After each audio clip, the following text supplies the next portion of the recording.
Hello, welcome to my latest video. Something a little bit different this time, a couple of poison dart frogs. Now I took the reference photo early this year at London Zoo.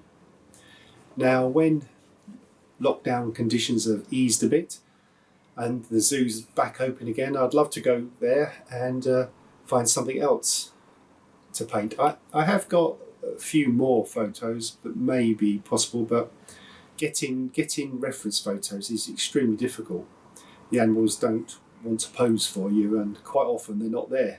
Because when I took this photograph, I actually went there mostly to look for the sloths they've got there. But would you believe it? They weren't out that day. So I got a couple of poison dart frogs instead. But if you've got any preference to what I could paint, the animal would have to live at London Zoo and I'd have to be able to get a decent photograph of it. But I'd be very interested to know what sort of animals you would like me to paint. But enough waffling, let's get on with the video. I hope you enjoy it. Thank you.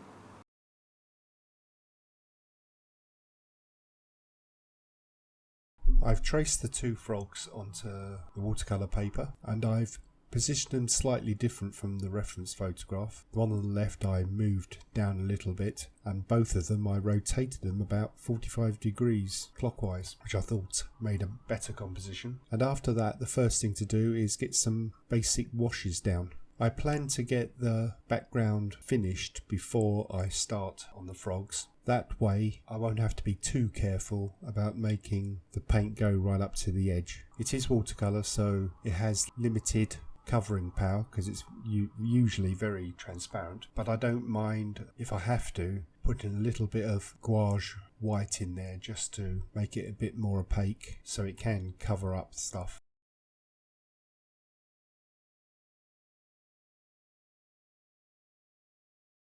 The brush I'm using here is a number 12 Sable Pro Art Series 3. It must be at least 30 years old and it's still in beautiful condition, and I've used it a lot. It's a huge brush that can take a lot of paint, but it still has a fine point where I can do quite delicate work with. It was a hell of an investment 30 years ago. I think it was over £100 back then, but it's been worth every penny.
The main plan with the background is to paint it in many layers, and each layer will be a little bit more refined, a little bit finer detail, until I reach a kind of texture level I'm happy with.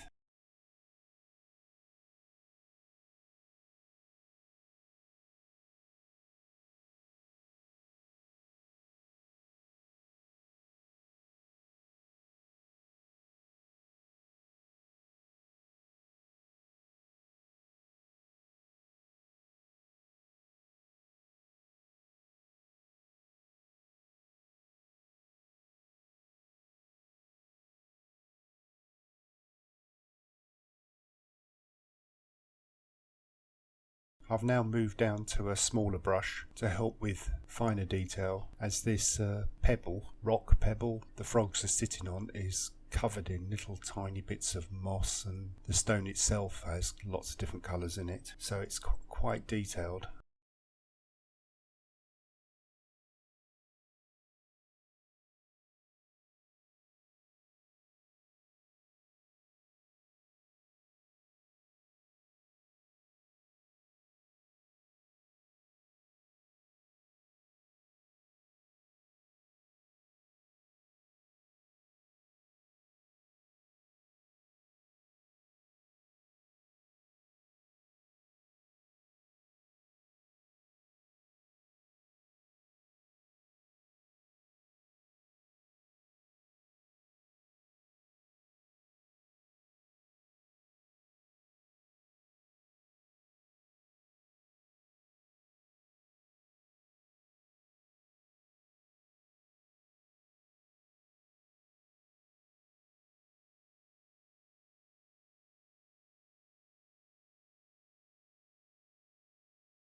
This rock has a lot of fine texture on it, so what I'm trying here is taking my rosemary tree and texture brush, which is meant for acrylics or oils, and using that to cover the paper in speckles, and I think it's working quite well.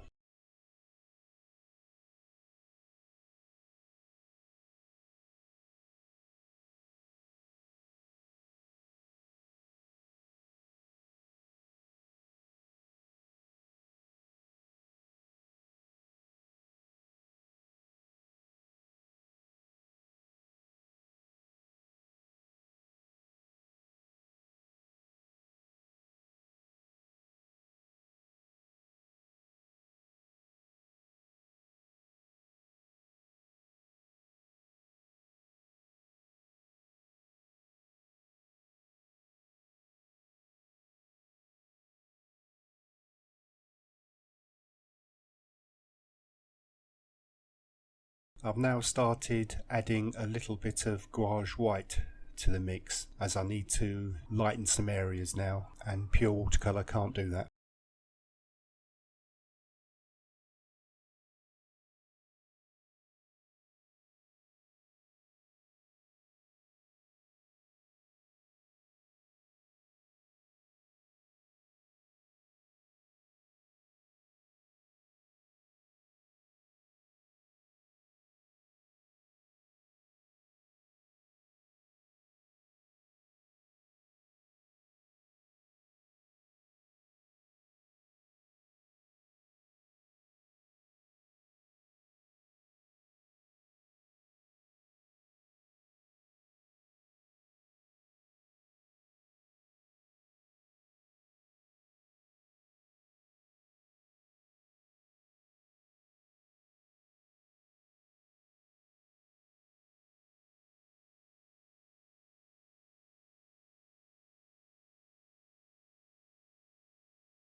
I'm back on the small brush, being more precise with the placement of the little splotches that are all over this rock.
I'm now going to cheat and break out the airbrush. With this I can get some nice subtle shading in the shadows and highlights. I'm still using the same watercolour paints though.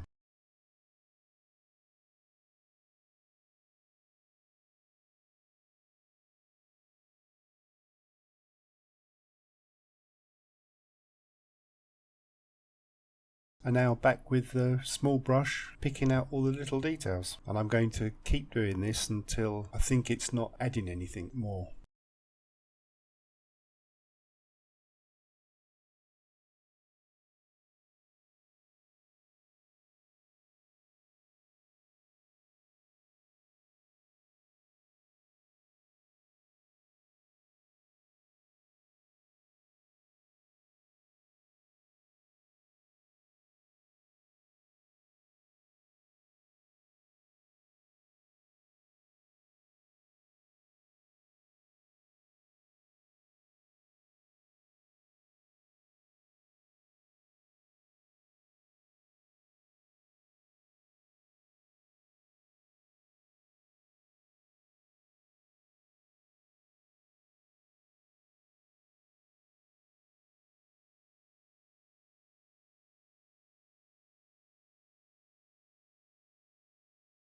Barring last minute adjustments, I'm calling the background done and I can finally start the frogs. It's been quite a strain to hold myself back from starting on the frogs, as they are the main focus of the painting after all. So basically I'm going to treat them in a similar way to the background. Just start with basic flat areas of colour and refine it as I go.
Now I've coloured in the frogs with a mid-tone, I'm adding a little bit of gouache white and then picking out the highlights.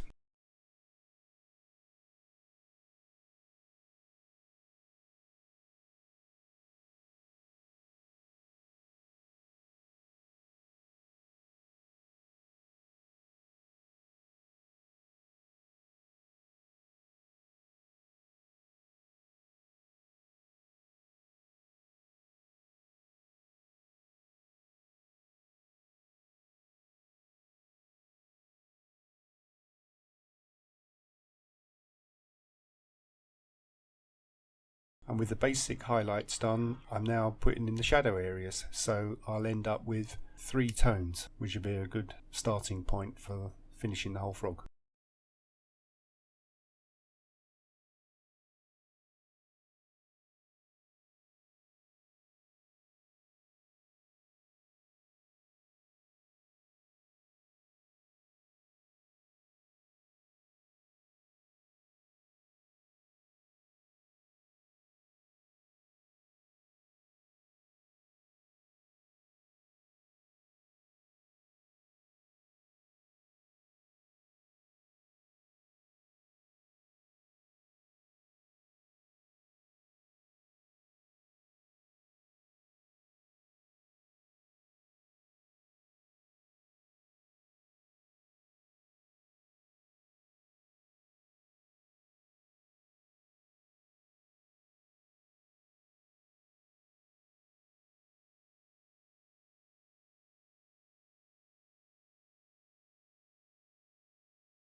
I'm back with the airbrush and I'm going to use it to blend the transition between all the tones.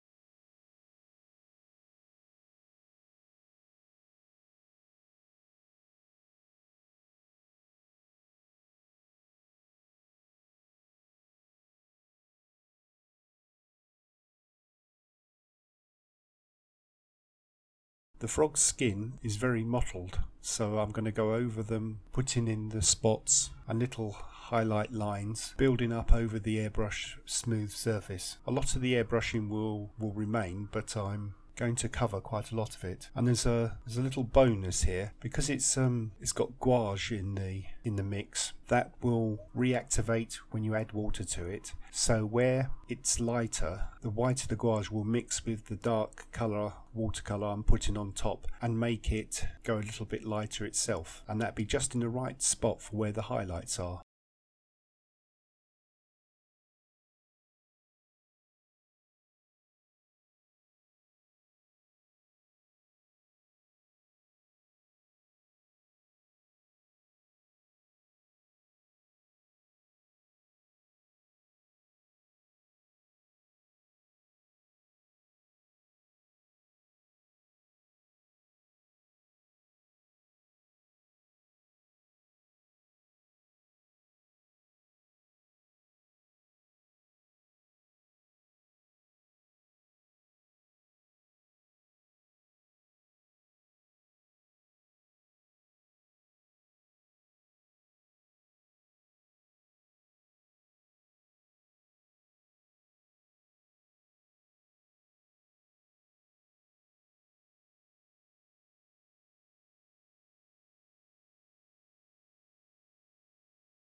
The frogs are very shiny, so with some pure white gouache I'm putting the spots of the whitest highlight over the frogs, and then a slightly lighter blue for kind of secondary highlights.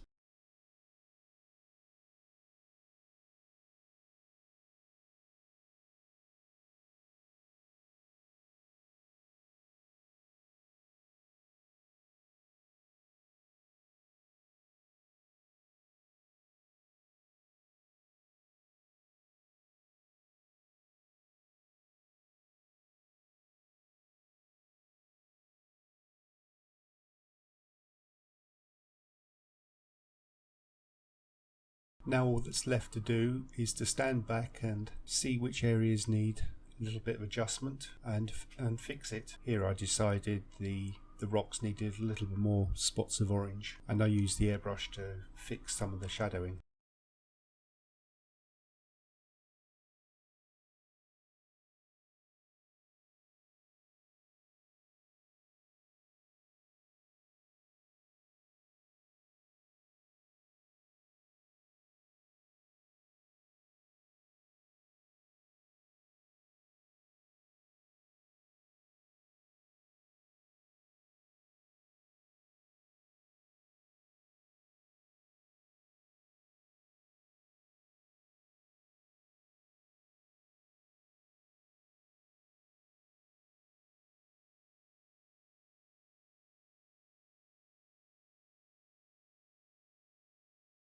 Thank you for watching. I hope you liked it. If you did, it would be greatly appreciated if you could like and subscribe and hit the notification bell so you don't miss a video. Please do check out the description where there's links to where you could buy prints of these frogs, my Instagram, webpage, all that sort of thing. And I hope to see you on the next video. Thank you very much. Goodbye.